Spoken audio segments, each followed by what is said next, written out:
Hello.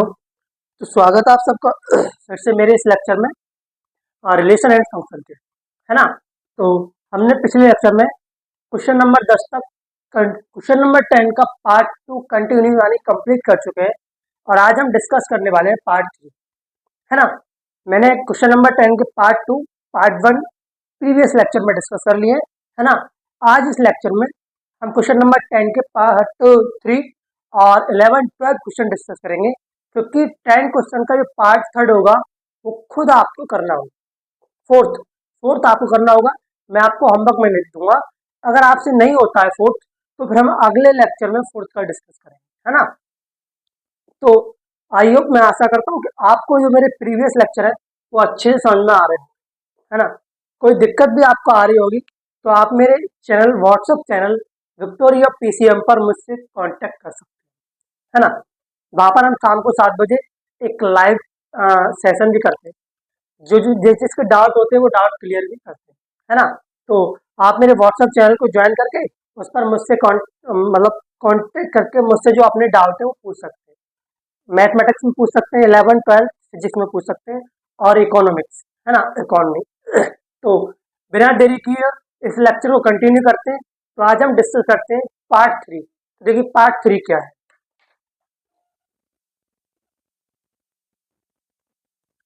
देखो, question number 10 का था। क्वेश्चन नंबर 10 का थर्ड बोल रहा है कि जो भी आप मुझे रिलेशन बताओ या जो भी रिलेशन आप डिफाइन करो वो सिमेट्रिक हो और रिफ्लेक्सिव हो और ट्रांसटिव हो। ट्रांसटिव नहीं हो, यानी कि रिफ्लेक्सिव भी हो और सिमेट्रिक भी हो, बट नॉट ट्रांसटिव। कोई हमें ऐसा रिलेशन लेना है जो रिफ्लेक्सिव है और ट्रांसटिव है, सॉरी, रिफ्लेक्सिव है और सिमेट्रिक है और ट्रांसटिव नहीं है। अब ऐसा हम क्या रिलेशन लें जो दो कंडीशंस को सेटिस्फाई करे और तीसरी कंडीशन को सेटिस्फाई ना करे, है ना। ऐसा कौन सा क्वेश्चन लें हम जो दो कंडीशन को सेटिस्फाई करे और तीसरी कंडीशन को सेटिस्फाई ना करे। तो देखो, late late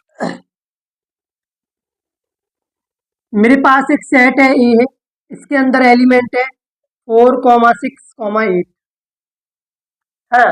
let suppose I have a set ए जिसके अंदर एलिमेंट है 4, 6, 8, है ना। तो क्या इस सेट पर क्या डिफाइन करना है, रिलेशन। तो डिफाइन रिलेशन, है ना। Define a relation, define define a relation R on A इच। सेट ए पर एक रिलेशन बताना, क्या बताना है, रिलेशन डिफाइन करना है। तो मैंने एक रिलेशन डिफाइन किया सेट ए पर, R equal to curly bracket 4, 4, 6, 6, है ना, 8, 8, 4, 6, 6, 4, 8, 6 और 6, 8। ये मैंने एक रिलेशन डिफाइन किया किस पर, सेट ए पर। क्या किया, एक रिलेशन डिफाइन किया सेट ए पर। सेट ए पर कौन सा रिलेशन है, करली ब्रैकेट पहला ऑर्डर पेयर है 4, 4, 6, 6, 8, 4, 6, 6, 4, 8, 6 और 6, 8, है ना। ये एक रिलेशन है, क्या रिलेशन है ना। तो आर रिफ्लेक्सिव। इस रिलेशन को देखकर पहली वाइब्स क्या आ रही है, पहला फील यही आ रही है कि ये रिफ्लेक्सिव है। R is reflexive. बोलेंगे आर रिफ्लेक्सिव क्यों है, तो देखो, सेंस एक कोई एलिमेंट है जो सेट ए में बिलोंग करता है। लेट दम ए का ऑर्डर पेयर किस में बिलोंग कर रहा है, आर में बिलोंग कर रहा है। तो आर क्या है, रिफ्लेक्सिव है। क्या है, रिफ्लेक्सिव है। देखो, आर इज रिफ्लेक्सिव सिंस, क्योंकि मैंने सपोज किया कोई एलिमेंट ए है जो सेट ए में बिलोंग कर रहा है और ए बिलोंग्स टू आर। तो देखो कौन कौन से पेयर है, देखो एक पेयर ये रहा 4, 4, 6, 6 और 8, 8 belongs to R. Reflexive condition क्या, रिफ्लेक्सिव रिलेशन क्या कंडीशन डिफाइन करने को बोलता है, बोलता है कि सेट का जो भी एलिमेंट है उसका रिलेशन इटसेल्फ यानी खुद के साथ भी होना चाहिए। देखो यहाँ 4 का रिलेशन 4 के साथ है, 6 का रिलेशन 6 के साथ है और 8 का रिलेशन 8 के साथ है। तो क्या it is possible? It is a reflexive relation. क्या है? Reflexive relation. अब हम चेक करते हैं ये सिमेट्रिक है या नहीं है। तो देखो लेट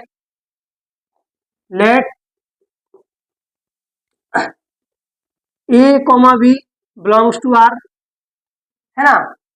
कोई दो एलिमेंट है ए कॉमा बी जो आर में बिलोंग कर रहा है। लेट तब A comma B belongs to R and B comma A belongs to R. तो it is symmetric relation. Symmetric relation. तो क्या ये सिमेट्रिक नहीं है? बोलेंगे सिमेट्रिक है। बोले कैसे? देखो 4,6 बिलोंग्स टू आर, है ना, और लेट 6,4 बिलोंग्स टू आर। दोनों कंडीशन क्या कर रही है? आर में बिलोंग कर रही है। तो इसीलिए रिलेशन कैसा है? ये सिमेट्रिक रिलेशन है। कैसा रिलेशन है? सिमेट्रिक रिलेशन है ना।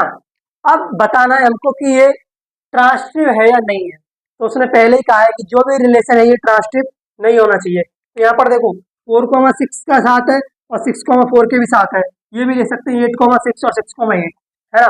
दो मतलब दो रिलेशन है डिफाइंड, दो ऑर्डर पेयर के, है ना। अब देखो let A comma B belongs to R और B comma C belongs to R और A comma C belongs to R and. क्या इस रिलेशन में ये तीनों कंडीशन सेटिस्फाई हो रही है? बोलो बताओ, हो रही है? यानी कि चलो 4 का रिलेशन 6 के साथ है। किसके साथ है? 6 के साथ है। और यहाँ पर 6 का रिलेशन किसके साथ है? 8 के साथ है। किसके साथ है? 8 के साथ है। तो क्या 8 का रिलेशन 4 के साथ है? बोलेंगे नहीं है। तो ये दोनों कंडीशन तो हमारी लिए सेटिस्फाई कर रही है इस रिलेशन में, पर तीसरी कंडीशन सेटिस्फाई नहीं कर रही, थर्ड कंडीशन सेटिस्फाई नहीं कर रही। देखो 4 का रिलेशन 6 के साथ है और 6 का रिलेशन 8 के साथ है, बट 8 का कोई भी रिलेशन, कोई भी ऑर्डर पेयर है, कोई भी रिलेशन 4 के साथ नहीं है। तो third condition is not exist. तो it is not transitive relation. Transitive relation. तो ये क्या है? ये ट्रांसिटिव रिलेशन नहीं है। बोलो ये ट्रांसिटिव रिलेशन नहीं है, है? बोलेगे नहीं है। अब देखो एक तरीके से और डिफाइन कर सकते हैं हम, लेकिन ये मेथड मुझे बेस्ट लगा, है ना। तो आई होप इस क्वेश्चन को आप नोट कीजिएगा। उसने दो कंडीशन को सेटिस्फाई करने के लिए बोला है। एक बोला है आर सिमेट्रिक रिफ्लेक्सिव है और सिमेट्रिक है, वह ट्रांसिटिव नहीं है ना। आर कैसा है? आर रिफ्लेक्सिव है, सिमेट्रिक है, बट नॉट ट्रांसिटिव, है ना। तो ये क्वेश्चन नंबर 10 का पार्ट सेकंड था, थर्ड था, कौन सा था? थर्ड था। और पार्ट फोर्थ जो है वो आपको होमवर्क में करना है। किसमें करना है? होमवर्क में करना है। अगर ये कल नहीं होता है तो कल हम नेक्स्ट लेक्चर में सबसे पहले क्वेश्चन नंबर 10 के पार्ट नंबर 4 को डिस्कस करेंगे, है ना। तो इस क्वेश्चन को आप नोट कीजिएगा। क्वेश्चन नंबर थर्ड, 10 का थर्ड, नोट करिएगा इसको।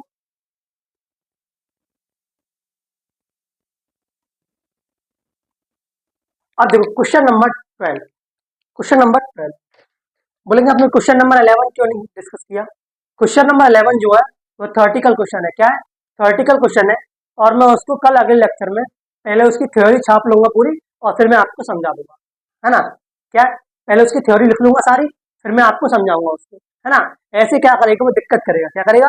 दिक्कत करेगा, है ना। और आपको भी समझ में नहीं आएगा, आपको भी समझ में नहीं आएगा। अब देखो क्वेश्चन नंबर 12। क्वेश्चन नंबर 12 कह रहा है show that the relation R defined in set in of all triangles S, है ना। वो कह रहा है एक रिलेशन बताइए किस पर? सेट ए पर। किस पर? सेट ए पर। और यहाँ पर एक ट्राइंगल्स, ऑल ट्राइंगल्स के लिए एक रिलेशन दिया है T1 T2 such that T1 is similar T2, है ना। दो ट्राइंगल है T1 और T2 और T1 जो है वो T2 क्या सिमिलर है, यानी कि T2 के जैसा ही है ना। और ये इक्विवेलेंस रिलेशन, और ये क्या है?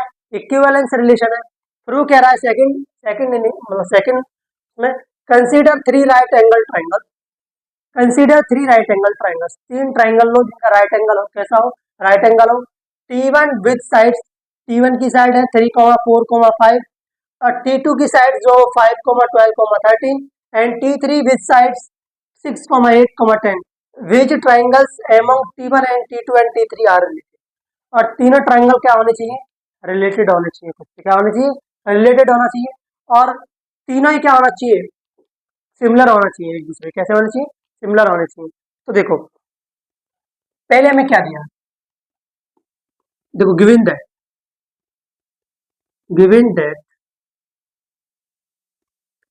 इन्होंने हमको एक रिलेशन दिया है आर, रिलेशन आर है T1 comma T2 such that T1 is similar to T2, T1 is similar is T2। Relation यही तो दिया है कि T1 comma T2 such that T1 is similar is T2, और T1 क्या है, T2 के सिमिलर है, क्या है, सिमिलर है। अब बताओ अगर T1 T2 के सिमिलर है ना, तो अगर T1 T2 के सिमिलर है तो T2 T1 के सिमिलर होगा, होगा या नहीं होगा, बोलेंगे बिल्कुल होगा। तो इस कंडीशन में तो ये सिमेट्रिक भी होगा, सिमेट्रिक होगा या नहीं होगा, बोलेंगे बिल्कुल होगा। अगर T1 T2 के सिमिलर है, T2 T1 के सिमिलर है, तो क्या T1 T1 के सिमिलर नहीं होगा, T2 T2 के सिमिलर नहीं होगा, बोलेंगे बिल्कुल बिल्कुल होगा। तो ये कैसा होगा, ये रिफ्लेक्सिव होगा, कैसा होगा, रिफ्लेक्सिव होगा। देखो since R is reflexive, R is reflexive, R is reflexive since every triangle is similar to itself, है ना, every triangle is similar to itself, तो every triangle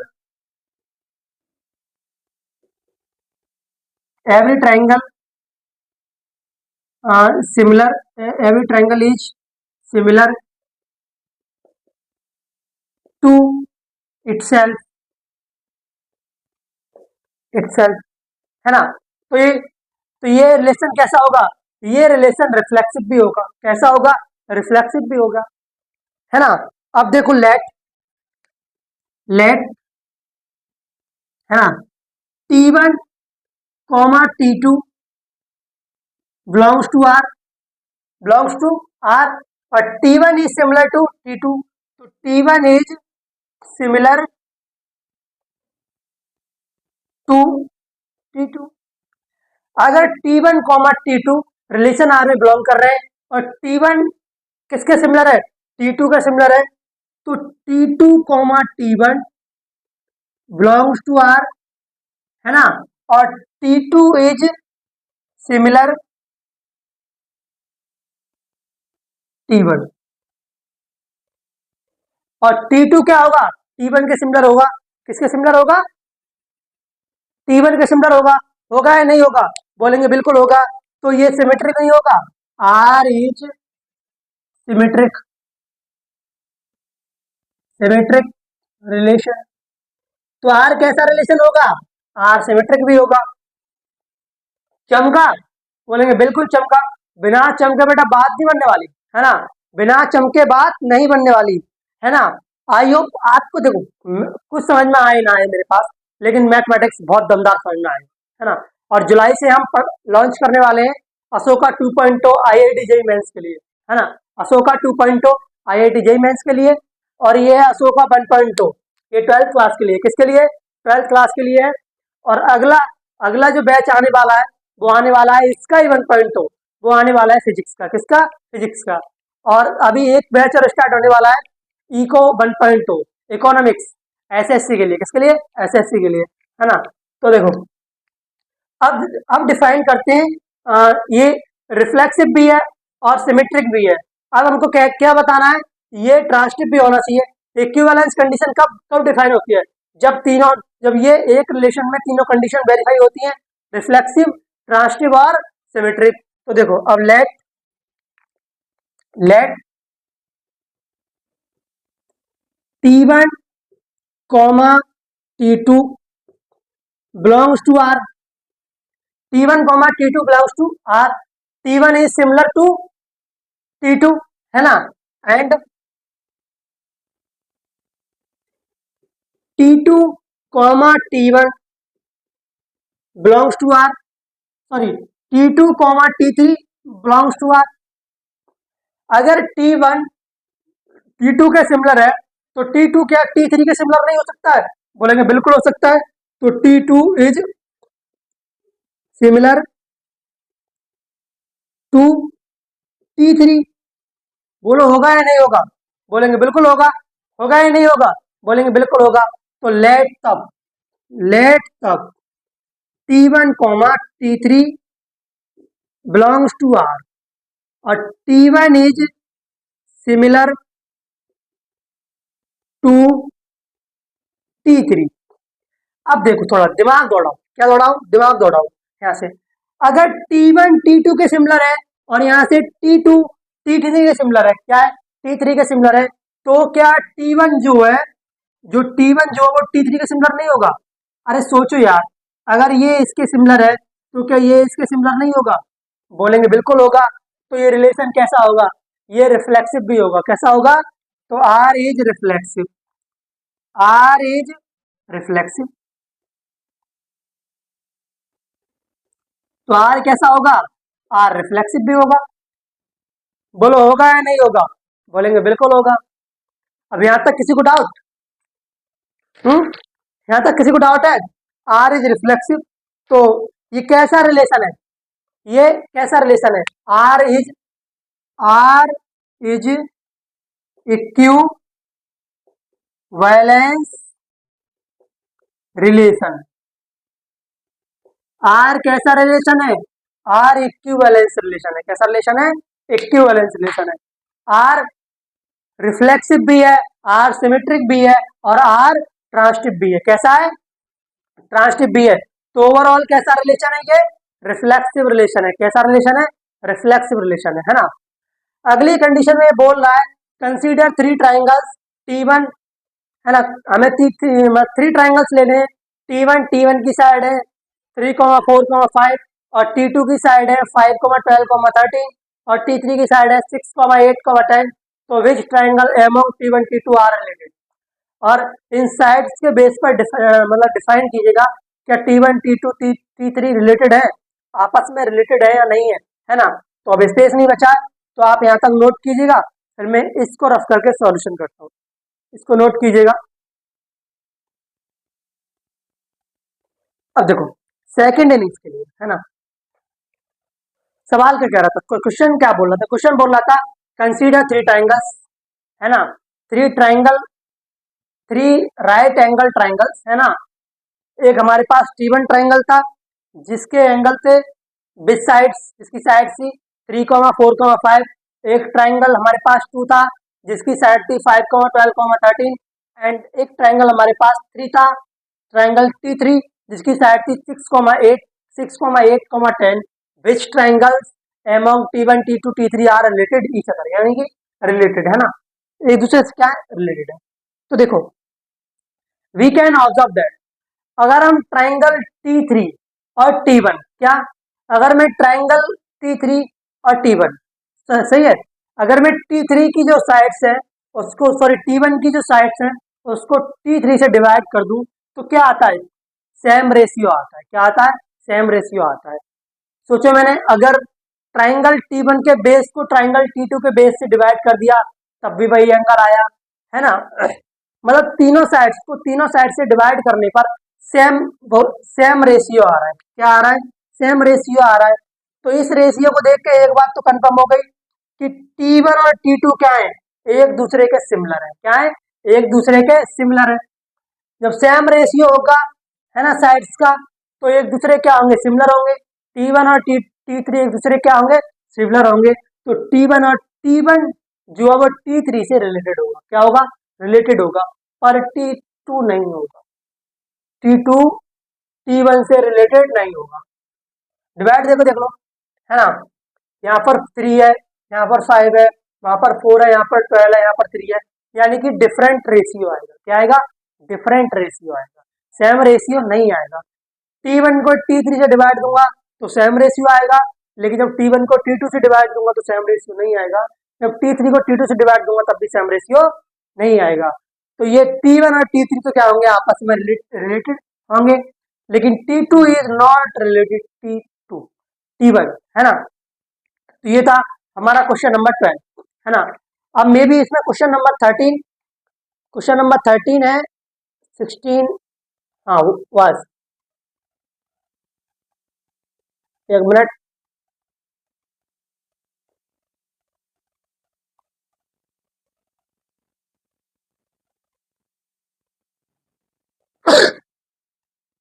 क्वेश्चन नंबर इसमें 5 और बचे, कितने बचे हैं, 4 और बचे, और कल ये एक्सरसाइज फिनिश हो जाएगी हमारी, क्या हो जाएगी, फिनिश हो जाएगी, है ना। तो फिर और आप साथ साथ इसका क्या करते रहिए, रिवीजन करते रहिए। अगर आपको कोई डाउट होता है तो आप मेरे चैनल विक्टोरिया, मेरे मतलब इस यूट्यूब चैनल पर भी कमेंट कर सकते हैं, और मेरे जो ऑफिशियल चैनल है व्हाट्सएप पर, है ना, विक्टोरिया PCM, वहाँ पर आप मुझे फॉलो करके भी कमेंट कर सकते हैं और मेरे साथ इंटरेक्ट कर सकते हैं ना, कॉन्टैक्ट कर सकते हैं और अपनी डाउट क्लियर कर सकते हैं। ये बैच हमारा 2026 तक चलेगा, टेंशन मत लेना। जब तक आपका बोर्ड खत्म नहीं होगा तब तक ये बैच खत्म नहीं होगा। जिस दिन आपका बोर्ड खत्म हो जाएगा उस दिन ये बैच खत्म हो जाएगा, है ना। तो हिंदी माध्यम वाले भी तो नहीं समझ सकते इसको, लेकिन हिंदी मीडियम का भी मैं लॉन्च करूंगा, है ना। हिंदी मीडियम का भी मैं आपको पढ़ाऊंगा, है ना। तो खत्म करते हैं इस लेक्चर को यहीं पे, और मिलेंगे अगले लेक्चर में, है ना। तो बने रहिएगा मेरे साथ इसी चैनल पर।